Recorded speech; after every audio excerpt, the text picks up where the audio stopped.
15. Los 6 fantasmas del temor. Cuando haya leído este último capítulo, haga un inventario de sí mismo y descubra cuántos fantasmas se interponen en su camino. Antes de poder utilizar cualquier parte de esta filosofía con éxito, su mente tiene que estar preparada para recibirla. La preparación no resulta difícil. Empieza con el estudio, el análisis y la comprensión de los 3 enemigos que necesita eliminar de su mente: la indecisión, la duda y el temor.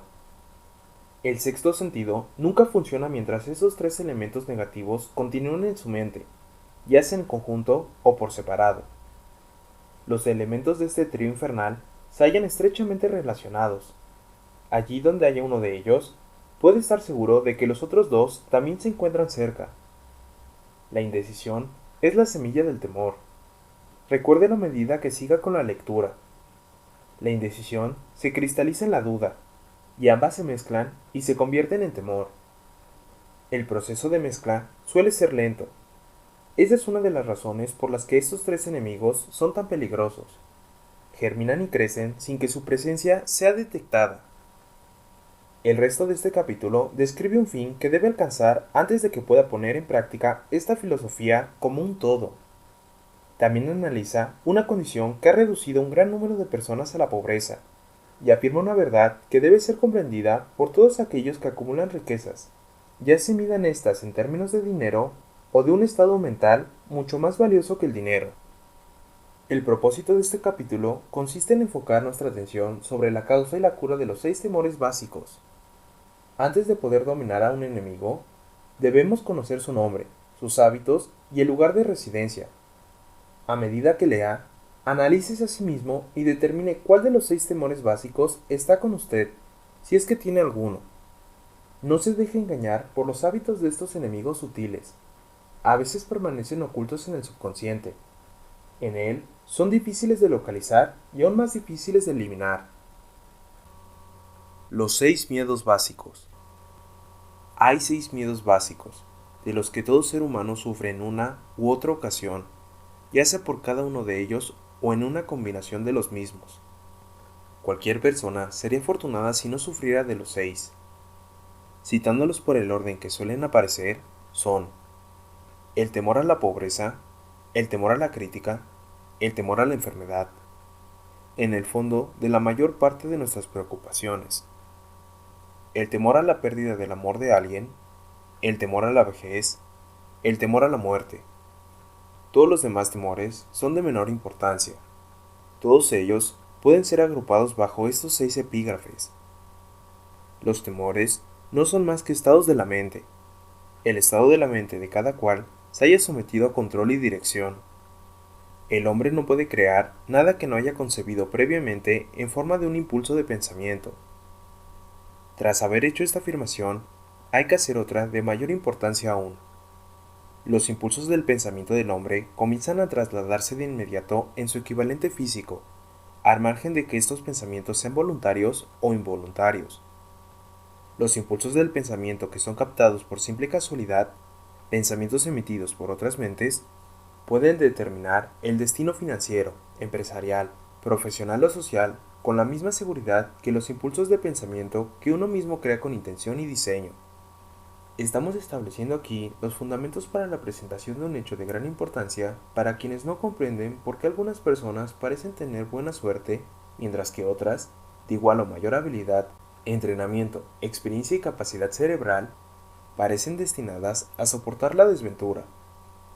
Ese hecho se explica con la afirmación de que todo ser humano tiene la habilidad de controlar su propia mente por completo, y, con ese control, es evidente que cada persona puede abrir su mente a los impulsos de pensamiento emitidos por otros cerebros, o cerrarla a cal y canto y admitir únicamente aquellos impulsos de pensamiento de su propia elección. La naturaleza ha dotado al hombre de un control absoluto sobre una sola cosa: el pensamiento. Esto, unido al hecho adicional de que todo lo que el hombre crea se inicia en la forma de un pensamiento, nos conduce muy cerca del principio mediante el cual podemos llegar a dominar el temor. Si es cierto que todo pensamiento tiene una tendencia a transformarse en su equivalente físico, y eso es cierto, más allá de todo espacio razonable para la duda, También será cierto que los impulsos de pensamiento de temor y pobreza no pueden traducirse en términos de valor y ganancia financiera. El temor a la pobreza. No puede existir compromiso alguno entre la pobreza y la riqueza. Los dos caminos que conducen a ellas van en direcciones opuestas. Si lo que usted desea son riquezas, tiene que negarse a aceptar cualquier circunstancia que conduce hacia la pobreza. La palabra riqueza se utiliza aquí en el más amplio sentido, refiriéndonos con ella a los planos espiritual, mental y material. El punto de partida del camino que conduce a la riqueza es el deseo. En el primer capítulo, usted recibió instrucciones completas para el uso adecuado del deseo. En este capítulo sobre el temor, encontrará instrucciones completas para preparar a su mente con el propósito de hacer un uso práctico del deseo. Así pues, este es el lugar en el que se planteará un desafío mediante el que determinará de modo definitivo cuánta de esta filosofía ha absorbido usted. Aquí está el punto en el que puede convertirse en un profeta y pronosticar, con exactitud, qué le reserva el futuro. Si después de haber leído este capítulo usted se haya dispuesto a aceptar la pobreza, será mejor que prepare su mente para recibir pobreza. Se trata de una decisión que usted no puede evitar. Si lo que exige son riquezas, determine en qué forma las recibirá y cuánto necesita para sentirse satisfecho. Ya conoce el camino que conduce a la riqueza. Se le ha proporcionado una especie de mapa de carreteras que, si lo sigue, lo mantendrá en la vía adecuada. Si se descuida y no inicia el recorrido del camino, o si se detiene antes de haber llegado, no podrá echarle la culpa a nadie más excepto a usted mismo. Esa responsabilidad es exclusivamente suya. Ninguna justificación le salvará de aceptar la responsabilidad si ahora fracasa o si se niega a exigirle riquezas a la vida, porque la aceptación le exige una sola cosa, la única que usted puede controlar: un estado de la mente. Un estado mental es algo que uno asume. No puede comprarse, sino que ha de ser creado. El temor más destructivo. El temor a la pobreza es un estado mental. Solo eso. Pero eso es suficiente para destruir las posibilidades de alcanzar los logros deseados en cualquier empresa.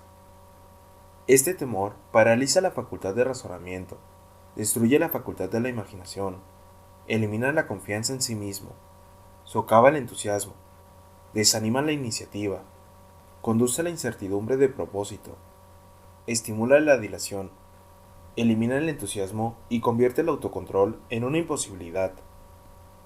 Le arrebata a uno el encanto de la personalidad, destruye la posibilidad de pensar con exactitud, distrae la concentración del esfuerzo, domina la perseverancia, reduce la fuerza de voluntad a la nada, destruye la ambición, ensombrece la memoria e invita al fracaso en toda forma concebible.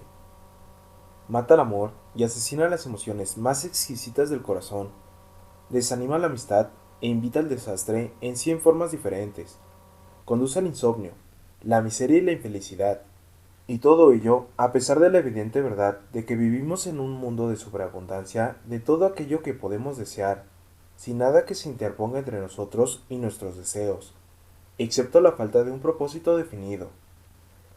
El temor a la pobreza es, sin el menor género de dudas, el más destructivo de los 6 temores básicos. Ha sido situado a la cabeza de la lista porque resulta el más difícil de dominar. El temor a la pobreza surge de la tendencia heredada del hombre a devorar a sus semejantes en el plano económico. Casi todos los animales inferiores se ven motivados por el instinto, pero su capacidad para pensar es limitada y, en consecuencia, se devoran físicamente los unos a los otros. El hombre, con su sentido superior de la intuición y capacidad para pensar y razonar, no se come físicamente a sus semejantes. Obtiene mayor satisfacción cuando lo devora financieramente. El hombre es tan avaricioso que se ha necesitado aprobar toda clase de leyes concebibles para salvaguardarlo de sus semejantes. Nada produce tanto sufrimiento y humillación al hombre como la pobreza. Solo aquellos que la han experimentado comprenden todo el significado de esta afirmación. Así pues, no es de extrañar que el hombre tema la pobreza. A lo largo de una abundante serie de experiencias heredadas, El hombre ha aprendido que no se puede confiar en algunos de su especie cuando se trata de cuestiones relacionadas con el dinero y las posesiones terrenales. El hombre experimenta tal avidez por poseer riquezas que está dispuesto a adquirirlas de todas las maneras posibles, por medios legales si le es posible o por otros si es necesario. El autoanálisis puede poner al descubierto debilidades que a uno no le gustaría reconocer. Esta forma de examen es esencial para todos aquellos que exigen de la vida algo más que mediocridad y pobreza. Al analizarse a sí mismo punto por punto, recuerde que en este caso usted es juez y parte, fiscal y defensor, acusador y acusado, y recuerde también que está afrontando un juicio. Así pues, enfréntese a todos los hechos directamente, hágase preguntas concretas a sí mismo y exija respuestas directas. Una vez que haya terminado el examen, sabrá más de sí mismo. Si tiene la sensación de no poder ser un juez imparcial en este autoexamen, confíe en alguien que le conozca bien y que pueda actuar como tal, hasta que usted sea capaz de examinarse a sí mismo. Lo que usted anda buscando es la verdad. Consígala sin que le importe a qué precio, aun cuando pueda sentirse temporalmente turbado por ella. Cuando se le pregunta a la gente qué es lo que más teme, la mayoría contesta, no temo a nada. La contestación es inexacta, porque pocas personas se dan cuenta de que se encuentran atenazadas, obstaculizadas, fustigadas en lo espiritual y en lo físico por alguna forma de temor.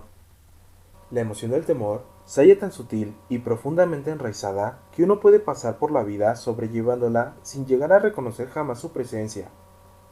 Solo un análisis valeroso pondrá al descubierto la presencia de este enemigo universal.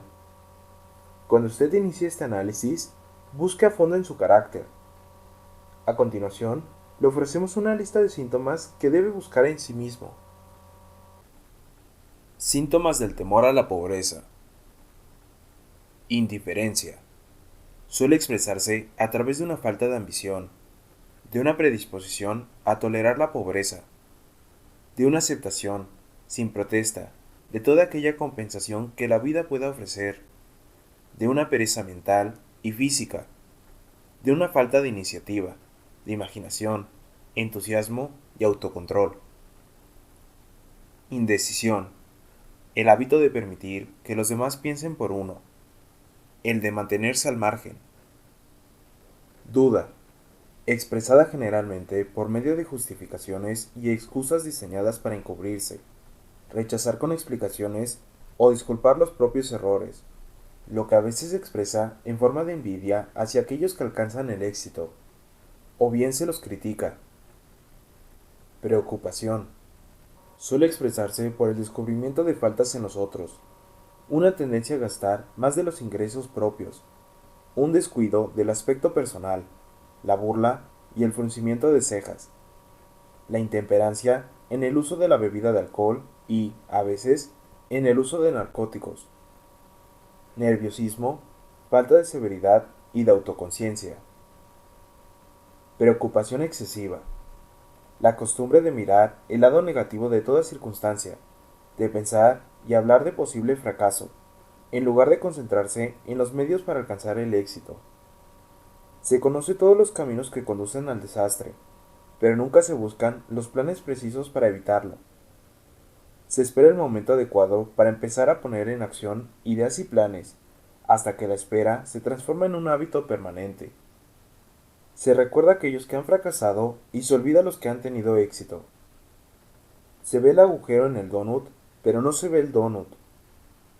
Es el pesimismo, que conduce a la indigestión, al estreñimiento, a la autointoxicación, a la mala respiración y a una mala disposición.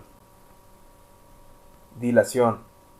La costumbre de dejar para mañana aquello que debería haberse hecho el año anterior. Pasarse mucho tiempo buscando justificaciones y excusas para no realizar el trabajo. Este síntoma se halla estrechamente relacionado con el de la preocupación excesiva, la duda y la preocupación. La negativa a aceptar la responsabilidad siempre que ésta pueda evitarse. La voluntad de encontrar un compromiso en lugar de levantarse y luchar con firmeza. Comprometerse con las dificultades en lugar de dominarlas y utilizarlas como peldaños para seguir subiendo. intentar conseguir gangas de la vida en lugar de exigir prosperidad, opulencia, riquezas, satisfacción y felicidad. Planificar lo que se ha de hacer solo cuando se ha producido el fracaso, en lugar de quemar todas las naves y hacer que la retirada sea imposible. La debilidad de la confianza en uno mismo y, a menudo, la total ausencia de la misma, así como la definición de propósito, autocontrol, iniciativa, entusiasmo, ambición, frugalidad y una sana habilidad para el razonamiento. Esperar la pobreza en lugar de exigir la riqueza. Asociarse con aquellos que aceptan la pobreza y no buscar la compañía de quienes exigen y reciben la riqueza. El dinero habla. Algunos preguntarán, ¿por qué ha escrito un libro sobre el dinero? ¿Por qué medir las riquezas en dólares? Algunos pensarán que hay otras formas de riqueza mucho más deseables que el dinero, y tendrán razón. Si hay riquezas que no pueden medirse en términos monetarios, pero millones de personas dirán, dame todo el dinero que necesito y yo me encargaré de encontrar todo aquello que deseo. La razón principal por la que he escrito este libro es porque millones de hombres y mujeres se encuentran paralizados por el temor a la pobreza. Lo que esa clase de temor es capaz de hacerle a uno fue muy bien descrito por Westbrook Bigler. El dinero no es más que conchas de almejas, o discos de metal o trozos de papel, y hay tesoros del corazón y del alma que el dinero no puede comprar, pero la mayoría de la gente sin dinero es incapaz de tenerlo en cuenta y sostener su espíritu. Cuando un hombre se encuentra en lo más bajo, está en la calle y es incapaz de conseguir trabajo. A su espíritu le sucede algo que se refleja en la caída de sus hombros, en la forma que lleva el sombrero, su modo de caminar y su mirada. No puede escapar una sensación de inferioridad con respecto a la gente que tiene un empleo seguro, aun cuando sepa que esas personas no son sus iguales en carácter, inteligencia o habilidad. Por su parte, los demás, incluso sus amigos, experimentan una sensación de superioridad y lo consideran una víctima, quizás de manera inconsciente. Tal vez ese hombre pida prestado durante un tiempo, pero no lo suficiente para continuar con la vida a la que está acostumbrado, y tampoco podrá continuar pidiendo durante mucho tiempo. Pero pedir, aun cuando sea para vivir, es una experiencia deprimente, y al dinero así obtenido le falta el poder que el dinero ganado con su propio esfuerzo tiene. Evidentemente, nada de esto aplica a los zánganos y a los pordioseros, sino solo a los hombres con ambiciones normales y que se respetan a sí mismos. Las mujeres que se encuentran en la misma situación son algo diferentes. De algún modo, no las consideramos como personas marginadas. Raras veces viven en la miseria o piden por las calles, y cuando se encuentran entre la gente no se las reconoce por las mismas señales que identifican a los hombres mendigos. Desde luego, no me refiero a las harapientas de la gran ciudad, que son la parte opuesta de los vagabundos masculinos confirmados. Me refiero a mujeres bastante jóvenes, decentes y con inteligencia. Tiene que haber muchas mujeres así, pero su desesperación no resulta tan evidente. Quizás se suiciden. Cuando un hombre se encuentra sin dinero y desempleado, dispone de tiempo para lamentarse.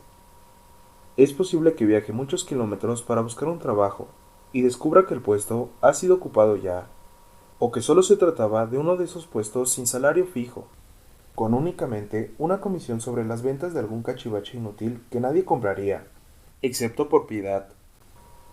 El hombre vuelve a encontrarse en la calle, sin un sitio al que ir, excepto cualquier parte.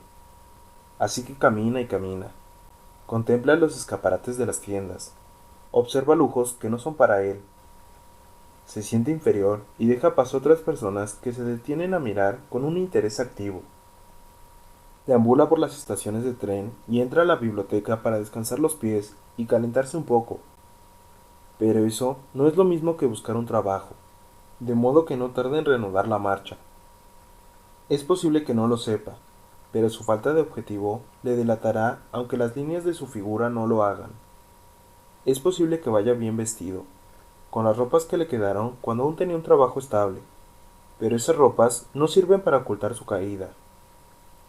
Ve a miles de otras personas a su alrededor, todas ellas ocupadas con sus trabajos, y las envidia desde lo más profundo de su alma. Todas tienen su independencia, su autorrespeto y su orgullo, y él no puede convencerse a sí mismo de que también es un buen hombre, por mucho que reflexione y llegue a veredictos favorables hora tras hora. Precisamente el dinero es lo que establece esta diferencia en él. Con un poco de dinero volvería a ser él mismo. El temor a la crítica. Nadie puede afirmar con exactitud cómo llegó el hombre a experimentar este temor, pero lo cierto es que lo experimenta, y de una forma muy desarrollada. Yo atribuyo el temor básico a la crítica a esa parte de la naturaleza heredada del hombre que lo induce no solo a arrebatar los bienes y las mercancías de sus semejantes, sino también a justificar sus acciones mediante la crítica del carácter de los demás. Es un hecho bien conocido que un ladrón critica al hombre al que ha robado, que los políticos que buscan un puesto no despliegan sus propias virtudes y sus calificaciones, sino que intentan desmerecer a sus oponentes. Los astutos fabricantes de ropa no han sido lentos a la hora de capitalizar este temor básico por la crítica, con el que toda la humanidad ha sido maldecida. Cada temporada cambian los estilos de numerosos artículos. ¿Quién establece los estilos? Desde luego, no la persona que compra la ropa, sino el fabricante. ¿Por qué éste cambia los estilos con tanta frecuencia? La respuesta es evidente: para vender más ropa. Por la misma razón, el fabricante de automóviles cambia todas las temporadas los modelos de sus vehículos. Nadie quiere conducir un automóvil que no sea de los últimos salidos de fábrica. Hemos descrito la forma en que la gente se comporta bajo la influencia del temor a la crítica, tal como se aplica a las pequeñas y mezquinas cosas de la vida. Examinemos ahora el comportamiento humano cuando este temor afecta a las personas en relación con los acontecimientos más importantes de las relaciones humanas. Tomemos, por ejemplo, a cualquier persona que haya alcanzado la edad de la madurez mental, de los 35 a los 40 años como término medio. Si pudiéramos leer sus pensamientos secretos, encontraríamos una decidida incredulidad hacia las fábulas enseñadas por la mayoría de los dogmáticos de hace unas pocas décadas. ¿Por qué la persona media, incluso en una época de tantos conocimientos como la actual, no se atreve a negar su creencia en las fábulas? La respuesta es: por el temor a la crítica. Los hombres han sido criticados por atreverse a expresar su incredulidad acerca de los fantasmas. No resulta nada extraño que hayamos heredado una conciencia que nos hace temer a la crítica. No hace mucho tiempo, en el pasado, la crítica comportaba severos castigos, y aún los acarrea en algunos países. El temor a la crítica priva al hombre de su iniciativa, destruye su poder de imaginación, limita su individualidad, le quita la confianza en sí mismo y daña de 100 formas diferentes. Los padres, a menudo, hacen un daño irreparable a sus hijos cuando los critican. La madre de uno de mis compañeros de infancia solía castigarlo casi a diario con un palmetazo, complementando la acción con la siguiente afirmación: terminarás en la cárcel antes de que cumplas los 20 años. A los 17 fue enviado a un reformatorio. La crítica es la clase de servicio que le sobra a todo el mundo. Todos tenemos una buena reserva de crítica gratuita que entregar, tanto si se nos pide como si no. A menudo los parientes más cercanos son los que más ofenden. Debería ser considerado un crimen.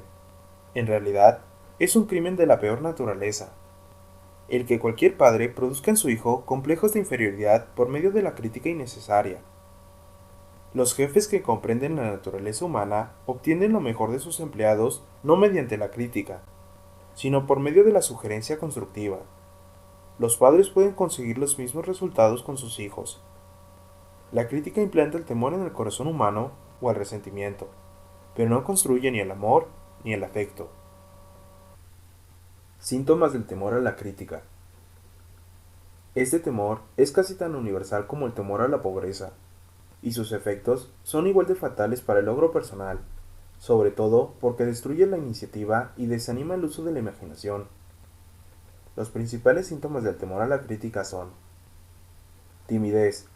Suele ser expresada por medio del nerviosismo, la timidez en la conversación y en el encuentro con personas desconocidas, el movimiento extraño de las manos y de los pies, el desplazamiento de la mirada, falta de serenidad, ausencia de control en la voz, nerviosismo en presencia de otros, postura deficiente del cuerpo, memoria pobre, personalidad, escasa firmeza en las decisiones, falta de encanto personal y de habilidad para expresar opiniones definidas, costumbre de soslayar los temas en lugar de afrontarlos de manera directa, estar de acuerdo con otros sin haber examinado sus opiniones con cuidado, complejo de inferioridad, costumbre de expresar autoaprobación por medio de la palabra y las acciones, como un medio de ocultar una sensación de inferioridad, utilizar palabras grandilocuentes para impresionar a los demás, a menudo sin conocer siquiera el significado de lo que dicen,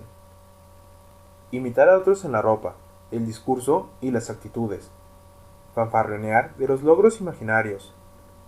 Esto produce a veces una imaginación superficial de sentimientos de superioridad. Extravagancia. Costumbre de intentar mantenerse a la altura de los demás gastando mucho más de lo que se ingresa. Falta de iniciativa. Fracaso para aprovechar las oportunidades para el progreso propio. Temor a expresar opiniones. Falta de confianza en las propias ideas. Responder de forma evasiva a los superiores. Vacilar en la actitud y en el discurso. Engañar en las palabras y en los hechos. Falta de ambición. Pereza mental y física. Falta de autoafirmación. Lentitud para tomar decisiones. Dejarse influir con excesiva facilidad. Criticar a los demás a sus espaldas y halagarlos cuando están delante. Aceptar la derrota sin protestar o abandonar una empresa cuando se encuentra con la oposición de otros. Sospechar de otras personas sin causa alguna. Falta de tacto en la actitud y en el discurso. No estar dispuesto a aceptar la responsabilidad de los propios errores. El temor a la enfermedad. Este temor tiene sus orígenes en la herencia, tanto física como social. Sus orígenes están estrechamente asociados con la causa del temor a la vejez y a la muerte, porque le conducen a uno al borde de mundos terribles de los que el hombre no sabe nada, pero acerca de los cuales se han contado historias inquietantes. También existe la opinión generalizada de que ciertas personas poco éticas se han embarcado en el negocio de vender salud por el método de crear temor hacia la enfermedad. El temor del hombre a la enfermedad procede de las terribles imágenes que se han implantado en su mente acerca de lo que puede suceder si la muerte le llega. También le teme por la carga económica que puede representar. Un destacado médico estimó que el 75% de los pacientes sufren de hipocondria, enfermedad imaginaria. Se ha demostrado, del modo más convincente posible, que el temor a la enfermedad, aun cuando no exista la menor causa, suele producir los síntomas físicos de la enfermedad temida. La mente humana es muy poderosa, construye o destruye. Los laboratorios farmacéuticos han hecho enormes fortunas jugando con esta debilidad del temor a la enfermedad. Esta forma de imposición sobre una humanidad crédula llegó a ser tan predominante hace unas décadas que la revista Colliers emprendió una campaña contra los peores ofensores en los negocios de los medicamentos patentados. A través de una serie de experimentos llevados a cabo hace algunos años, se demostró que la gente puede enfermar por su gestión. Nosotros llevamos a cabo este experimento haciendo que 3 conocidos visitaran a las víctimas, haciendo cada una de ellas la siguiente pregunta: ¿qué te aflige? Pareces terriblemente enfermo. El primero en hacer la pregunta no solía provocar en la víctima más que una mueca de disgusto y un casual: «Oh, nada, estoy muy bien». El segundo solía encontrarse con la siguiente respuesta: «No lo sé con exactitud, pero me encuentro mal». La víctima admitía ante el tercero que se encontraba enferma. Si lo duda, intenta hacer lo mismo con un conocido, pero no lleve el experimento demasiado lejos. Existe cierta secta religiosa cuyos miembros se vengan de sus enemigos mediante el método del embrujamiento. Dicen que hechizan a la víctima. Hay pruebas abrumadoras de que la enfermedad suele comenzar en forma de un impulso de pensamiento negativo. Tal impulso puede pasar de una mente a otra, por sugestión, o ser creada por un individuo en su propia mente. Un hombre bendecido con mucha más sabiduría de lo que el siguiente índice pudiera indicar, dijo en cierta ocasión: «Cuando alguien me pregunta cómo me siento, mi respuesta sería darle un puñetazo». Los médicos aconsejan un cambio de clima a sus pacientes en beneficio de su salud, cuando lo realmente necesario sería un cambio de actitud mental. La semilla del temor a las enfermedades anida en cada mente humana. La preocupación, el temor, el desánimo, la desilusión en el amor y el fracaso en los negocios permiten que esta semilla germine y crezca.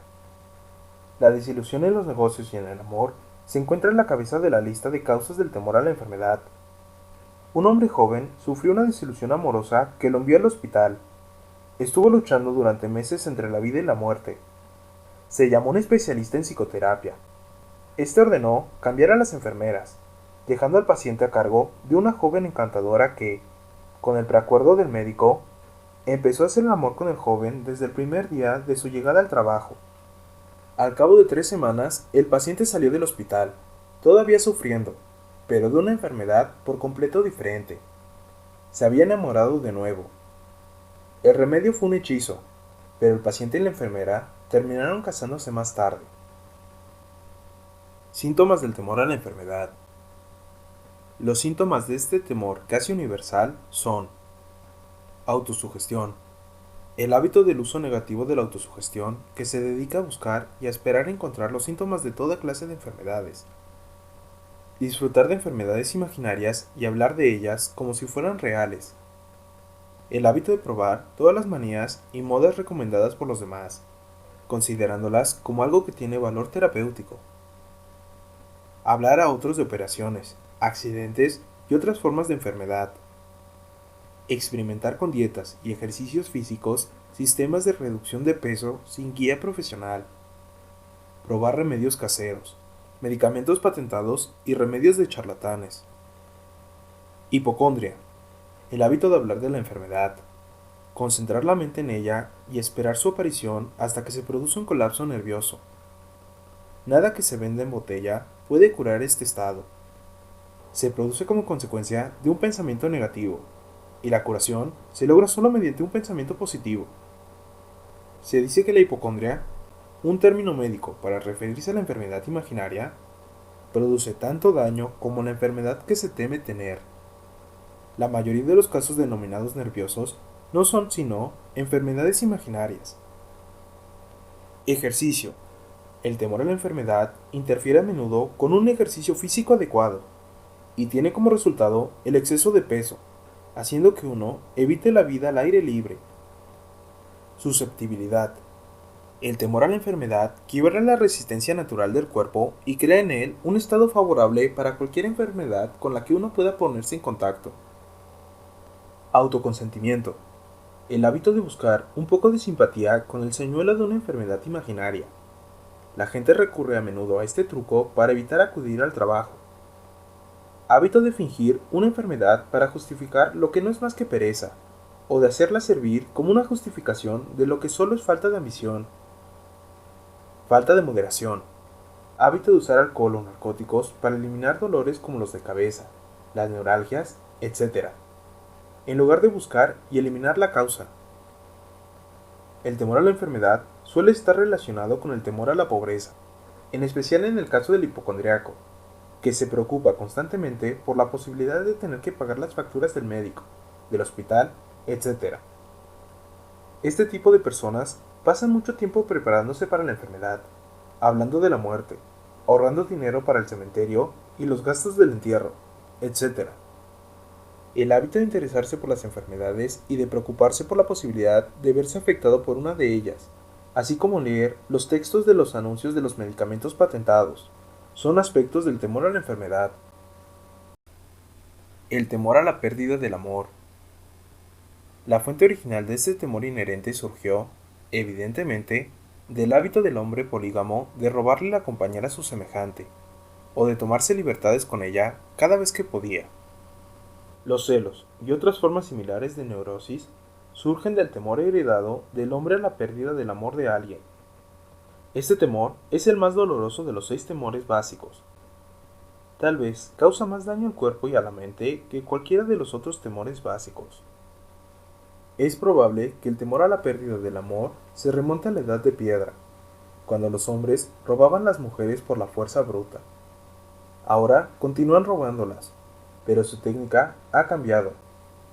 En lugar de la fuerza, utilizan la persuasión, la promesa de vestidos bonitos, de coches estupendos y de otros señuelos mucho más efectivos que la fuerza física. Los hábitos del hombre son los mismos que eran en los albores de la civilización, pero ahora los expresan de formas muy diferentes. Un cuidadoso análisis ha demostrado que las mujeres son mucho más susceptibles a este temor que los hombres. Este hecho se explica con facilidad. La experiencia ha enseñado a las mujeres que los hombres son polígamos por naturaleza, y que no debe confiarse en ellos cuando se encuentra en manos de rivales. Síntomas del temor a la pérdida del amor. Los síntomas más característicos de este temor son celos, el hábito de sospechar de los amigos y de las personas queridas sin ninguna evidencia razonable de motivos suficientes, el hábito de acusar de infidelidad a la persona sin motivo alguno, la sospecha de todo el mundo en general, sin tener fe en nadie, descubrir imperfecciones, el hábito de descubrir imperfecciones en amigos, parientes, asociados en los negocios y personas amadas, a la menor provocación, o sin causa que lo justifique. Juego, el hábito de jugar, robar, engañar y aceptar cualquier otra oportunidad de riesgo con el propósito de conseguir dinero para la persona amada, en la creencia de que el amor se puede comprar. El hábito de gastar mucho más de lo que se ingresa, o de incurrir en deudas para proporcionar regalos a la persona amada, con el objeto de brindarle una imagen favorable. Insomnio, nerviosismo, falta de perseverancia, debilidad de voluntad, falta de autocontrol, falta de confianza en uno mismo, mal carácter. El temor a la vejez. En conjunto, este temor surge de dos fuentes. En primer lugar, del pensamiento de que la vejez puede traer consigo la pobreza. En segundo término, siendo esta la fuente más común, a partir de enseñanzas falsas y crueles del pasado que se han mezclado demasiado bien con fuego y azufre, y otras ideas diseñadas con gran astucia para esclavizar al hombre a través del temor. En el caso del temor básico a la vejez, el hombre tiene dos razones muy sanas para su aprensión. Una surge de la desconfianza hacia sus semejantes, que pueden arrebatarle todas sus posesiones mundanas, y la otra surge de las terribles imágenes que hay en su mente acerca del más allá. La posibilidad de la mala salud, que se incrementa a medida que la gente envejece, contribuye asimismo a ese temor tan común a la vejez. El erotismo también entra a formar parte del temor a la vejez, ya que a ningún hombre le agrada la idea de ver disminuida su atracción sexual. La causa más común de temor a la vejez va asociada con la posibilidad de la pobreza. Asilo no es una palabra muy agradable. Produce un escalofrío en la mente de toda persona que afronta la posibilidad de tener que pasar los últimos años de su vida en una casa de beneficencia. Otra causa que contribuye al temor a la vejez es la posibilidad de perder la libertad y la independencia, ya que la vejez puede traer consigo la pérdida de la libertad, tanto física como económica. Síntomas del temor a la vejez. Los síntomas más comunes de este temor son la tendencia a reducir la actividad y a desarrollar un complejo de inferioridad en la edad de la madurez mental, hacia los 40 años, con la falsa creencia de que uno se descuida a causa de la edad.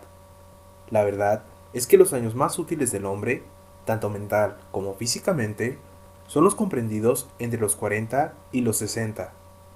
El hábito de hablar de uno mismo como pidiendo disculpas por ser viejo, solo porque se ha alcanzado los 40 o los 50 años, en lugar de darle la vuelta a esa regla y expresar gratitud por haber alcanzado la edad de la sabiduría y la comprensión. El hábito de matar la iniciativa, la imaginación y la confianza en sí mismo al creer falsamente que se es demasiado viejo para ejercer esas cualidades. La costumbre de la persona de 40 años que se viste con el propósito de intentar parecer más joven y que actúa con las formas afectadas de los jóvenes, inspirando con ello el ridículo tanto en los amigos como en los extraños. El temor a la muerte. Para algunos, este es el más cruel de todos los temores básicos. La razón resulta evidente. En la mayoría de los casos, es posible achacar al fanatismo religioso los terribles temores asociados con el pensamiento de la muerte. Los llamados paganos temen menos a la muerte que los más civilizados. El hombre se ha planteado durante miles de años la misma pregunta que aún no ha podido contestar acerca del ¿de dónde? Y ¿hacia dónde? ¿De dónde procedo y hacia dónde voy?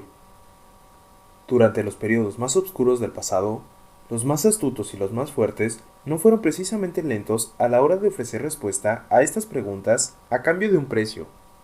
Acude a mi tienda, abraza mi fe, acepta mis dogmas, y te daré el pasaje que te admitirá en el cielo cuando mueras. Grita un líder sectario. Permanece fuera de mi tienda y puede que el diablo se apodere de ti y te queme por toda la eternidad. El pensamiento del castigo eterno destruye el interés por la vida y hace imposible la felicidad.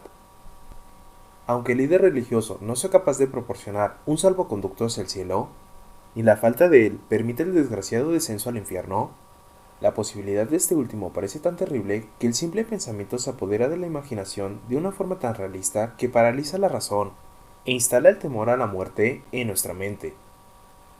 El temor a la muerte no es ahora tan común como lo fue en la época en la que no existían grandes universidades. Los hombres de ciencia han derramado el foco de la verdad sobre el mundo, y esta verdad está liberando rápidamente a los hombres de este terrible temor a la muerte. Aquellos que asisten a las universidades no se les deja impresionar ya fácilmente por el fuego y el azufre. Con ayuda de la biología, la astronomía, la geología y otras ciencias afines, se han ido disipando los temores que se apoderaron de las mentes de los hombres en otras épocas más oscuras. El mundo eterno está compuesto de solo dos cosas, energía y materia.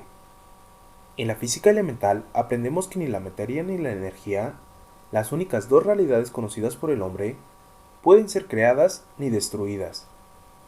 Tanto la materia como la energía pueden ser transformadas, pero ninguna de ellas destruida. Si la vida es alguna cosa, es energía. Si es imposible destruir la energía y la materia, resulta evidente que tampoco se puede destruir la vida. Esta, como cualquier otra forma de energía, puede pasar por distintos procesos de transición o de cambio, pero nunca puede destruirse. La muerte no es más que una transición.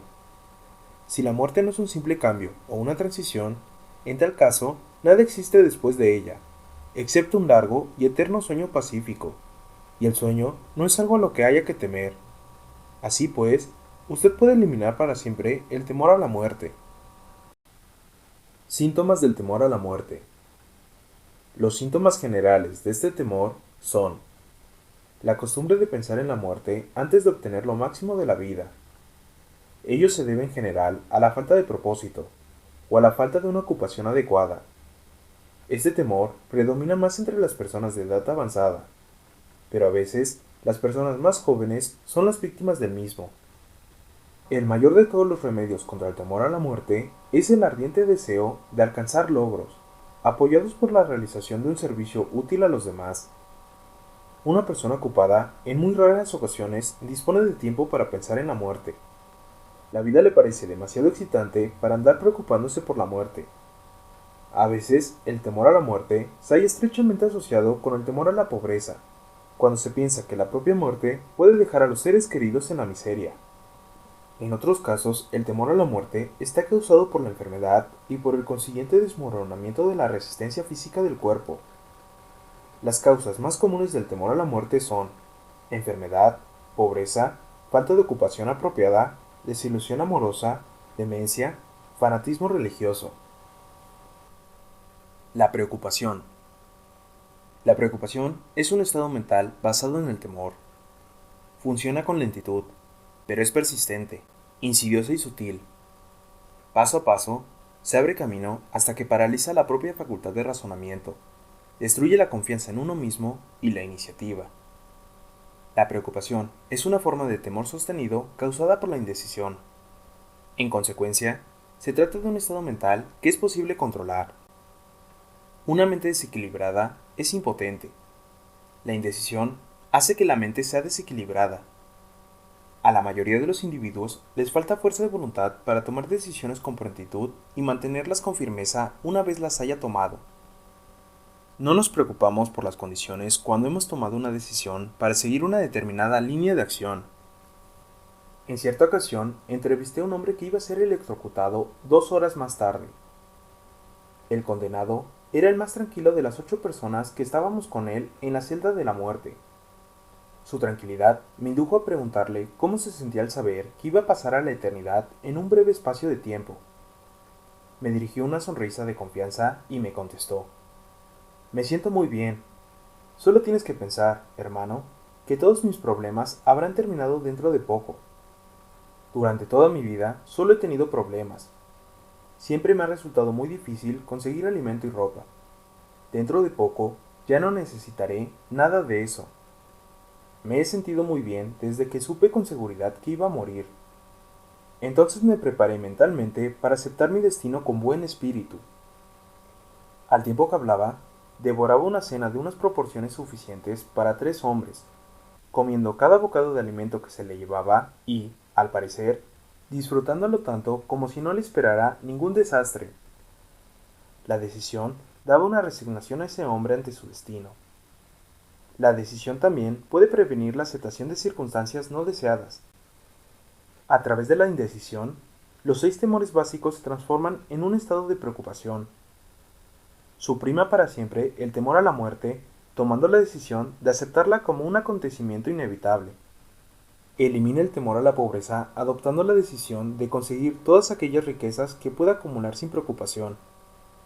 Aplasta el cuello al temor a la crítica, decidiendo no preocuparse por lo que la gente piense, haga o diga.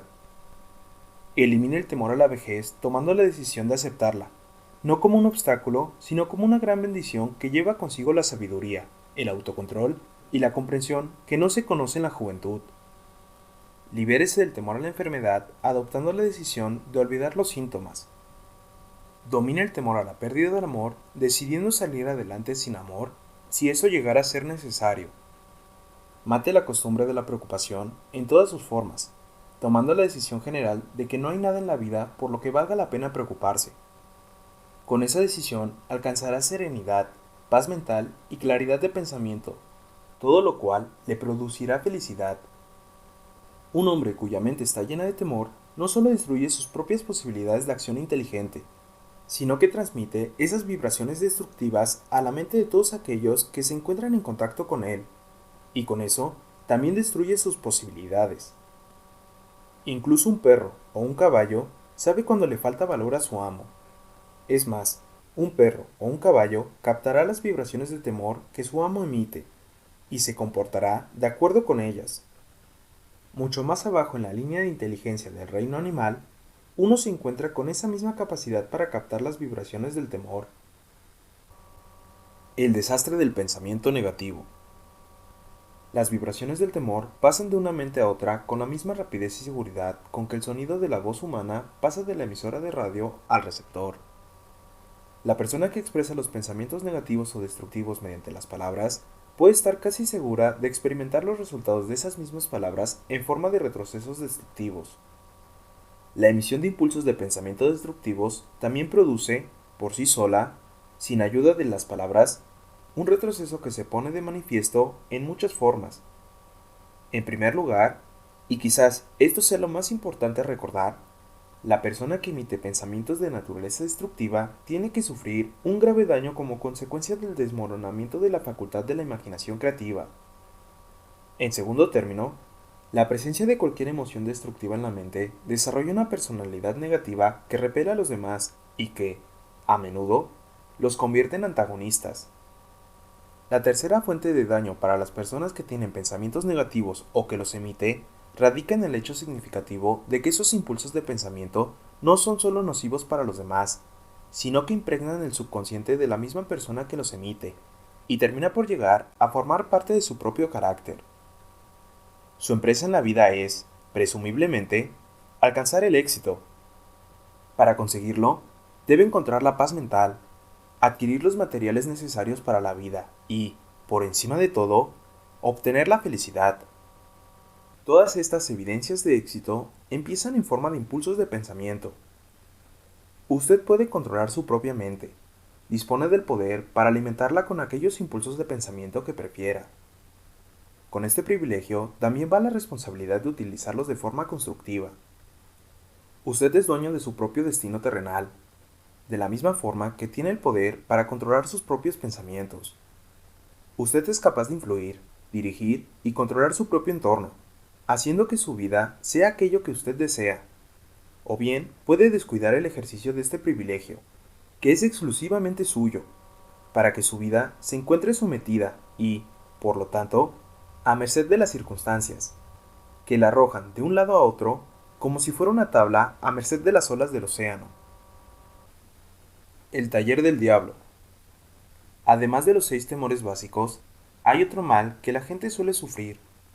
Constituye un terreno abonado en el que la semilla del fracaso crece en abundancia.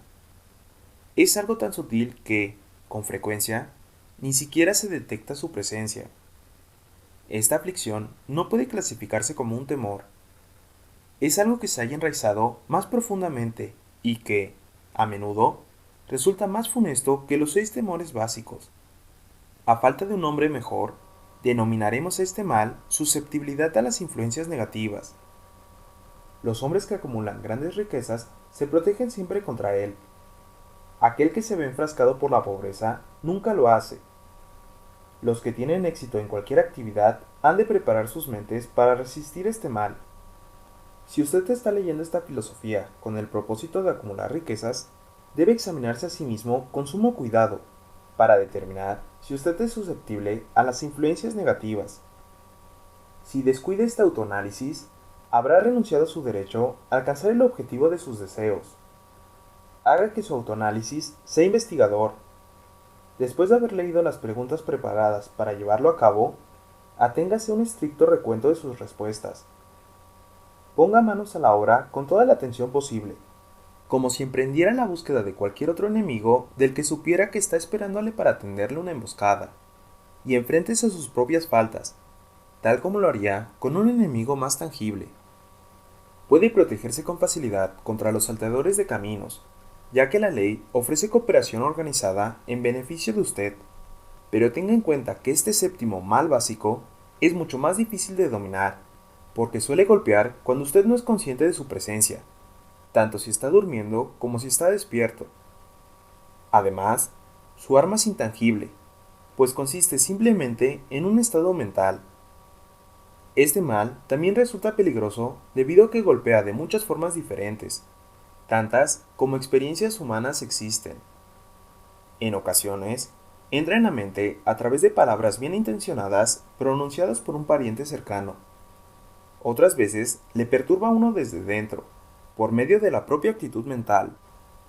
Siempre es tan mortal como un veneno, aun cuando no pueda matar con la misma rapidez. ¿Cómo protegerse de las influencias negativas? Para protegerse a sí mismo contra las influencias negativas, tanto si son de su propia producción como si son el resultado de las actividades de ciertas personas negativas que le rodean, debe reconocer que usted tiene un poder de voluntad y utilizarlo constantemente hasta que logre construir un muro de inmunidad en su propia mente contra esas influencias negativas. Reconozca el hecho de que usted, al igual que todo ser humano, es, por naturaleza, perezoso, indiferente y susceptible a todas las sugerencias que armonicen con sus debilidades. Reconozca que usted es, por naturaleza, susceptible a todos y cada uno de los 6 temores básicos, e instituya en su actitud hábitos que le permitan contrarrestar todos esos temores. Reconozca que las influencias negativas actúan a menudo sobre usted a través de su propia mente subconsciente y que, en consecuencia, resultan difíciles de detectar, por lo que debe mantener la mente cerrada contra todas aquellas personas que lo depriman o lo desanimen de cualquier forma. Limpie su armario de medicamentos, arroje todos los frascos con píldoras, y deje de ser indulgente con los resfriados, dolores de cabeza y las enfermedades imaginarias. Busque deliberadamente la compañía de personas que influyan para que piense y actúe por sí mismo. No espere problemas, ya que estos tienen tendencia a no desilusionarle. Sin duda, la debilidad más común de todos los seres humanos es la costumbre de abrir sus mentes a la influencia negativa de otras personas. Esta debilidad es tanto más nociva en cuanto que la mayoría de la gente no se da cuenta de que ha sido maldecida con ella, y muchos de aquellos que la reconocen descuidan el mal o se niegan a corregirlo hasta que éste se convierte en una parte incontrolable de sus hábitos cotidianos. Para ayudar a quienes desean verse a sí mismos tal como son en realidad, Se ha preparado la siguiente lista de preguntas.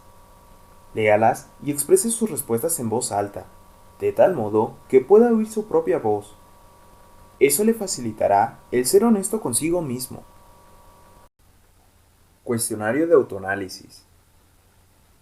¿Suele quejarse de sentirse mal? En tal caso, ¿cuál es la causa?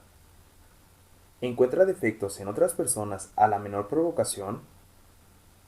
¿Comete con frecuencia errores en su trabajo? De ser así, ¿por qué? ¿Se muestra usted sarcástico y ofensivo en su conversación? ¿Evita deliberadamente la asociación con cualquier persona? Y, si lo hace, ¿cuál es la causa? ¿Sufre con frecuencia de indigestión? En tal caso, ¿cuál es la causa? ¿Le parece que su vida es inútil y que no tiene esperanza de futuro? ¿Le gusta el trabajo que hace? Y si no es así, ¿por qué? ¿Suele compadecerse de sí mismo? En tal caso, ¿por qué? ¿Siente envidia de aquellos que sobresalen por encima de usted? ¿A qué dedica la mayor parte de su tiempo? ¿A pensar en el éxito o a pensar en el fracaso? A medida que los años transcurren, ¿aumenta la confianza en sí mismo o la pierde? ¿Aprende algo valioso de los errores que comete? ¿Permite que algún pariente o conocido le preocupe? En tal caso, ¿por qué? ¿Se encuentra a veces en las nubes y en otras ocasiones en las profundidades del abatimiento? ¿Quién tiene la influencia más inspiradora sobre usted? ¿Cuál es la causa? ¿Tolera las influencias negativas o descorazonadoras que podría evitar? ¿Es descuidado con su aspecto personal? En tal caso, ¿cuándo y por qué? ¿Ha aprendido a ahogar sus problemas estando demasiado ocupado para que estos le perturben? ¿Se consideraría a sí mismo un ser débil y falto de voluntad si permitiera que los demás pasen por encima de usted? ¿Descuida la limpieza interna de sí mismo hasta el punto que la autointoxicación le convierte en una persona de mal carácter o irritable? ¿Cuántas perturbaciones previsibles le molestan? ¿Y por qué las tolera? ¿Recurre al licor, a los narcóticos o a los cigarrillos para tranquilizar sus nervios? En tal caso, ¿por qué no intenta utilizar la fuerza de voluntad en su lugar? ¿Hay alguien que le fastidie? En tal caso, ¿por qué razón? ¿Tiene un gran propósito definido? ¿Cuál es y qué planes tiene para alcanzarlo? ¿Sufre usted alguno de los 6 temores básicos? En tal caso, ¿cuál o cuáles? ¿Dispone de un método para protegerse contra la influencia negativa de los demás? ¿Hace uso deliberado de la autosugestión para conseguir que su mente sea positiva? ¿Qué es lo que más valora? ¿Sus posesiones materiales o el privilegio de controlar sus propios pensamientos? ¿Se ve influido con facilidad por los demás, aún en contra de su propio juicio? ¿Ha añadido el día de hoy algo de valor a su reserva de conocimiento o a su estado mental? ¿Afronta directamente las circunstancias que le hacen desgraciado o evita la responsabilidad? ¿Analiza todos los errores y los fracasos y trata de aprovecharlos? ¿O quizás adopta la actitud del que piensa que eso no es responsabilidad suya? ¿Puede citar 3 de sus debilidades más nocivas? ¿Qué hace para corregirlas? ¿Anima a otras personas que le expongan sus preocupaciones por simpatía? Durante sus experiencias cotidianas, ¿elige lecciones o influencias capaces de ayudarle en su progreso personal? Por regla general, ¿tiene su presencia una influencia negativa sobre los demás? ¿Qué hábitos de las demás personas son los que más le molestan? ¿Se forma sus propias opiniones o se deja influir por otras personas? ¿Ha aprendido a crear un estado mental con el que protegerse contra todas las influencias descorazonadoras? ¿La ocupación a la que se dedica le inspira fe y esperanza? ¿Es usted consciente de tener fuerzas espirituales de un poder suficiente para permitirle mantener la mente libre de toda forma de temor? ¿Le ayuda su religión a mantener una mentalidad positiva? ¿Cree que es su deber compartir las preocupaciones de los demás? En tal caso, ¿por qué? Si usted cree que los pájaros de un mismo género vuelan juntos, ¿qué ha aprendido de sí mismo mediante el estudio de aquellos amigos a los que atrae? ¿Qué conexión, si hay alguna, ve usted entre la gente con la que se asocia más estrechamente y cualquier infelicidad que pueda experimentar? ¿Sería posible que alguna persona a la que considerara su mejor amigo sea, en realidad, su peor enemigo, debido a la influencia negativa que ejerce sobre la mente de usted? ¿Según qué reglas juzga quién es valioso para usted y quién es nocivo? ¿Sus asociados íntimos son mentalmente superiores a usted o inferiores? ¿Cuánto tiempo de cada 24 horas dedica a su ocupación, b, dormir, c, jugar y relajarse, d, adquirir conocimientos útiles, e, desaprovechar el tiempo? Entre sus conocidos, ¿quién de ellos a, le estimula más, b, le previene más, c, le desanima más? ¿Cuál es su mayor preocupación? ¿Por qué la tolera? Cuando otros le ofrecen un consejo no solicitado, ¿lo acepta sin cuestionarlo o analiza sus motivaciones? ¿Qué es lo que más desea por encima de todo lo demás? ¿Tiene intención de conseguirlo? ¿Está dispuesto a subordinar el resto de sus deseos a ese? ¿Cuánto tiempo dedica al día a conseguirlo? ¿Cambia de opinión con frecuencia? En tal caso, ¿por qué? ¿Suele terminar todo aquello que empieza? ¿Se siente fácilmente impresionado por los negocios o por los títulos personales, grados académicos o riquezas de otras personas? ¿Se siente influido fácilmente por lo que otras personas piensan o dicen de usted? ¿Valora a las personas por su estatus social o financiero? ¿Quién cree que es la persona más eminente que vive en la actualidad? ¿En qué aspecto considera que esa persona es superior a usted? ¿Cuánto tiempo ha dedicado a estudiar y a contestar todas estas preguntas? Al menos se necesita un día para llevar a cabo el análisis y dar contestación a todas las preguntas de la lista. Si ha contestado todas las preguntas con sinceridad, sabe más acerca de sí mismo que la mayoría de las personas. Estudie las preguntas con sumo cuidado. Vuelva a revisarlas una vez a la semana durante varios meses. Y asómbrese ante la cantidad de conocimiento adicional de gran valor que habrá adquirido sobre sí mismo por el simple método de contestar con honradez a estas preguntas.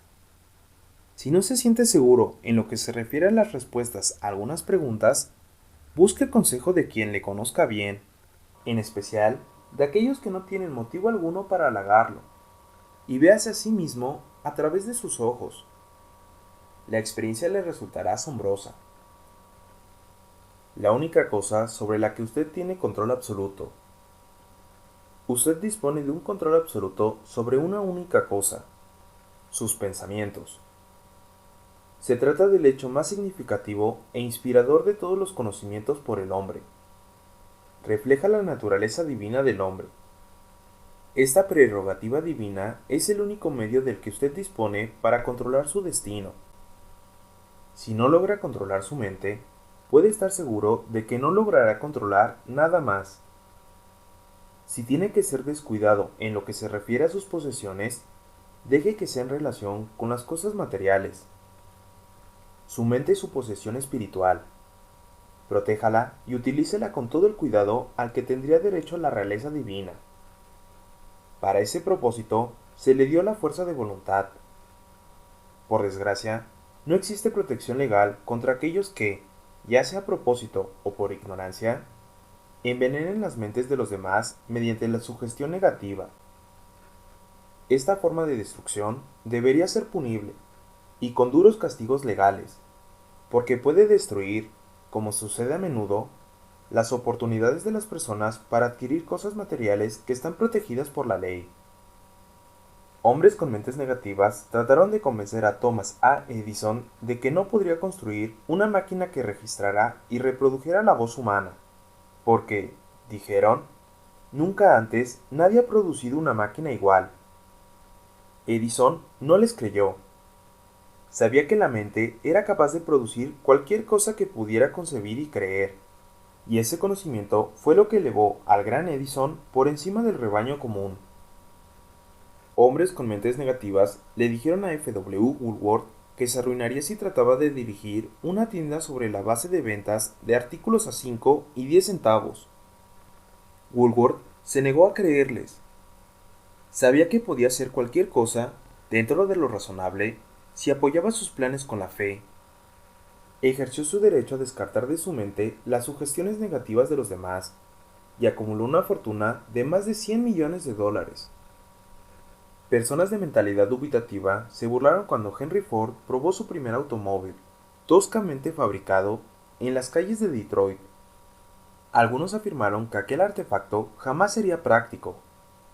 Otros dijeron que nadie pagaría un céntimo por aquel cacharro. Ford replicó: llenaré la tierra con vehículos que dependerán del motor. Y lo hizo. En beneficio de aquellos que buscan grandes riquezas, recordemos que prácticamente la única diferencia existente entre Henry Ford y una gran mayoría de trabajadores es la siguiente. Ford tenía una mente, y la controlaba. Los demás tienen mentes que ni siquiera intentan controlar. El control mental es el resultado de la autodisciplina y del hábito. O usted controla su mente, o ésta le controla a usted. No hay compromisos ni términos medios. El método más práctico de todos para controlar la propia mente es el hábito de mantenerla ocupada con un propósito definido, apoyado por un plan concreto.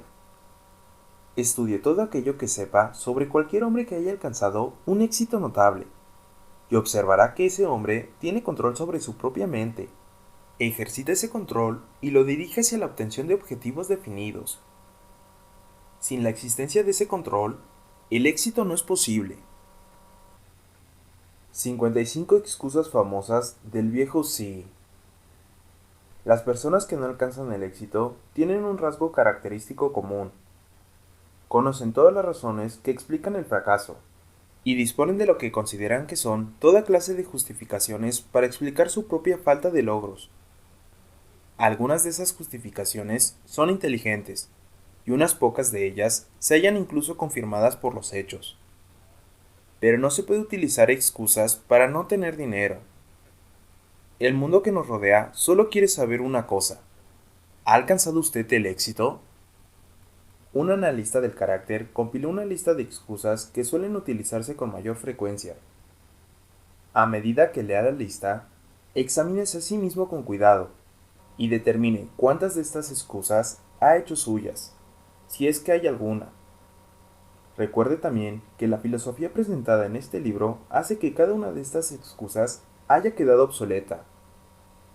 Si no tuviera una esposa y una familia, si tuviera suficiente empuje, si tuviera dinero, si tuviera una buena educación, si pudiera conseguir un trabajo, si gozara de buena salud, si dispusiera de tiempo, si los tiempos fueran mejores, si otras personas me comprendieran, si las condiciones que me rodean fueran diferentes, si pudiera volver a vivir mi vida, si no tuviera miedo de lo que ellos dicen, si me hubiera dado una oportunidad, si ahora tuviera una oportunidad, si otras personas no lo hubieran conseguido por mí, si no sucediera nada que me detuviera, si fuera más joven, si pudiera hacer lo que quisiera, si hubiera nacido rico, si pudiera conocer a la gente adecuada, si tuviera el talento que algunas personas tienen,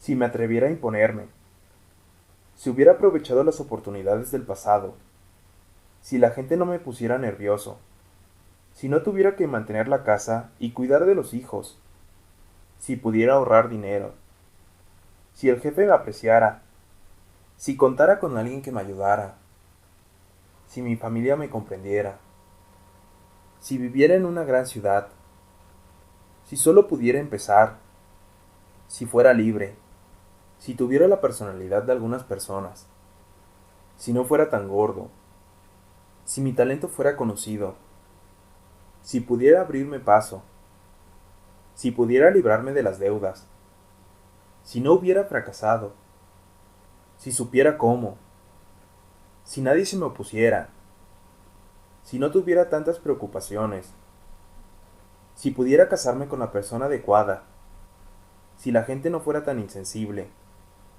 si mi familia no fuera tan extravagante, si estuviera seguro de mí mismo, si no tuviera la suerte en contra, si hubiera nacido bajo otro signo, si no fuera cierto que lo que tiene que ser, será, si no tuviera que trabajar tanto, si no hubiera perdido mi dinero, si viviera en un barrio diferente, si no tuviera un pasado, si tuviera una empresa propia, si los demás me escucharan, si, y ese es el mayor de todos ellos, si yo tuviera el valor de verme tal como soy en realidad, descubriría qué es lo que pasa conmigo y lo corregiría.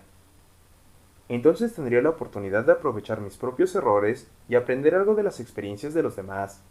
Pues sé que me ocurre algo que no está bien del todo, porque estaría donde debería estar si me hubiera pasado más tiempo analizando mis debilidades y menos buscando excusas que las justifiquen. Encontrar excusas con las que explicar el fracaso es un pasatiempo nacional. El hábito es tan viejo como el ser humano, y fatal para el éxito. ¿Por qué la gente se aferra a sus mezquinas excusas? La respuesta es evidente. Defienden sus excusas porque ellos mismos las crean. Toda excusa es hijo de la propia imaginación. Y esta es la naturaleza del hombre, defender lo que es producto del propio cerebro. Encontrar excusas es un hábito profundamente arraigado. Los hábitos son difíciles de romper, sobre todo cuando ofrecen una justificación para algo que hemos hecho. Platón pensaba en esta verdad cuando afirmó: la primera y mejor victoria es conquistar el yo. Ser conquistado por el yo es, de todas las cosas, la más vergonzosa y vil.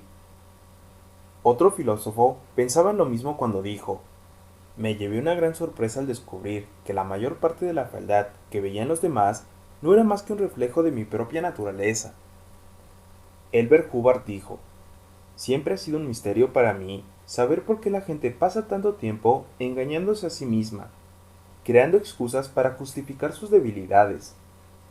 Si ese tiempo se utilizara de un modo diferente, bastaría para curar la debilidad, y entonces no necesitarían de ninguna excusa. Antes de terminar, quería recordar que la vida es un tablero de ajedrez y el contrincante es el tiempo. Si vaciláis antes de mover o descuidáis hacer el movimiento con prontitud, el tiempo os vencerá, hombres. Jugáis contra un contrincante que no tolera la indecisión. Es posible que hasta ahora usted haya tenido una excusa lógica para no verse obligado a exigirle a la vida aquello que usted mismo le ha pedido. Pero esa excusa ha quedado obsoleta, porque ahora usted está en posesión de la llave maestra que le abre la puerta a las cuantiosas riquezas de la vida. La llave maestra es intangible, pero muy poderosa. Otorga el privilegio de crear, en la propia mente, un ardiente deseo de alcanzar una forma definida de riqueza. No hay ningún castigo por utilizarla, pero se ha de pagar un precio por no hacerlo. Ese precio es el fracaso. Si se la utiliza, en cambio, le espera una recompensa de enormes proporciones. Se trata de la satisfacción que nos produce conquistar el yo y obligar a la vida a entregarnos aquello que se le pide. La recompensa es digna del esfuerzo. ¿Está dispuesto a empezar y a convencerse de ello? Si todos estamos relacionados, dijo el inmortal Emerson, debemos conocernos. Para terminar, permítaseme decir: si todos estamos relacionados, nos hemos conocido a través de estas páginas.